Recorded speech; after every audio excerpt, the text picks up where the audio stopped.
está falando, portanto, da tragédia, mais um dia difícil no Rio de Janeiro. O centro de treinamento do Flamengo, conhecido como Ninho do Urubu, foi atingido por um incêndio que matou 10 pessoas, como eu disse agora na abertura, a maioria garotos, 15 a 17 anos, e deixou 3 feridos.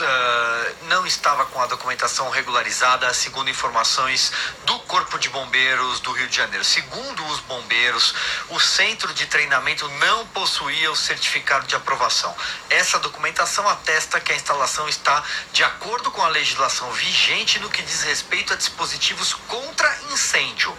Porém, o certificado de aprovação não é um alvará de funcionamento exigido para estabelecimentos comerciais, nem é um habite exigido para residências. O documento faz parte de um processo de legalização de edificações que envolve outros órgãos além da prefeitura. Eu não vou me estender muito mais aqui, porque quem tem todas as informações em loco. Vamos começar hoje no Rio de Janeiro. Carlos Andreasa. Eu queria começar essa reflexão pensando na condição humana e na efemeridade da vida, Eram crianças, 15, 16, 17 anos. Eu me lembro quando eu tinha essa idade, eu só queria jogar bola. Só queria chutar bola. No Flamengo, muitas vezes, onde eu joguei futebol de salão. Não nesse CT, evidentemente, nem existia. Mas no clube de regatas do Flamengo. E aí eu penso em crianças jovens, moleques, no melhor sentido da palavra, dormindo. E de repente mortos pelo fogo, sem ter como reagir. Então, é muito duro. Um dia difícil. Eu conheço relativamente bem aquele centro de treinamento. O Flamengo adquiriu aquele terreno nos anos 80, na gestão do presidente Jorge Elal, que dá nome ao complexo.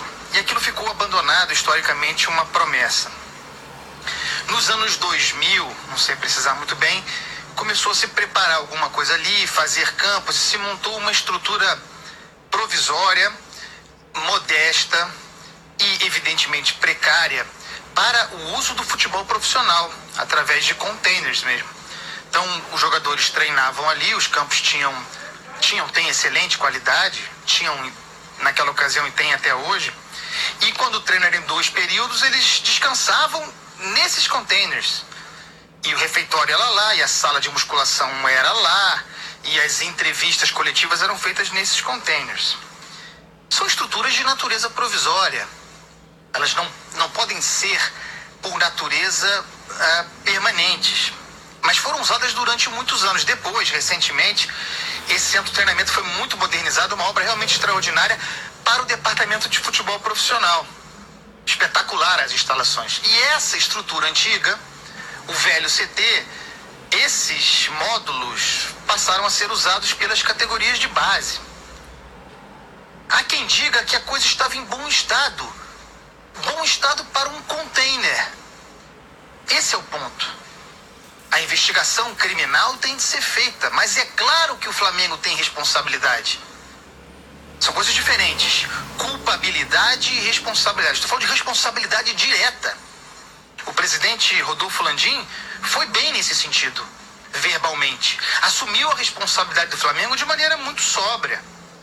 E que se antecipe com base nas tradições formadoras desse clube, que é formador de atletas olímpicos, um clube que tem compromisso com a educação, com a alimentação da juventude, que assuma se antecipando a qualquer processo burocrático judicial, a reparação material dessas famílias e o conforto dos que sobreviveram, porque os traumas estão dados. É o que se espera do Flamengo imediatamente, mas a responsabilidade é do clube pelo qual eu torço. Tem que pagar por isso. Eu tenho uma tese, é meramente uma tese, projeção sobre o que pode ter acontecido. Choveu muito no Rio, nós falamos aqui, a calamidade do Rio de Janeiro, o Rio, ventos quase furacão, muita chuva. É possível que essas estruturas, no dia anterior, tenham acumulado água. Essas estruturas não têm capacidade de escoamento.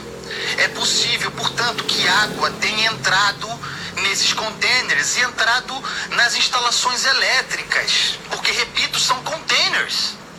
E aí, o uso do ar-condicionado à noite, com essa água de repente represada ali, alguma situação pré-pane, teria resultado numa espécie de curto num ar-condicionado. Tudo indica, a perícia foi feita, logo saberemos o que aconteceu, que resultou nessa tragédia. E vejam, sob o calor intenso, vejam o que acontece com um container. É impossível abrir uma porta, tudo fica empenado, essas crianças ficaram presas. Mas ela vindo na esteira desses acontecimentos desse 2019 ainda tão inicial, o resultado é um país que vive de gambiarra, né? Um país que vive... O lugar, o caminho possível para ascensão econômica, para você resolver a vida da sua família, para você atingir o reconhecimento público. O futebol concentra tantos sonhos e tantas aspirações. E justo nele, jovens sonhando com isso, jovens perseguindo esse grande ideal de vida, essa grande aspiração, tendo sua vida ceifada dessa maneira tão trágica, tão cruel, com tanto sofrimento.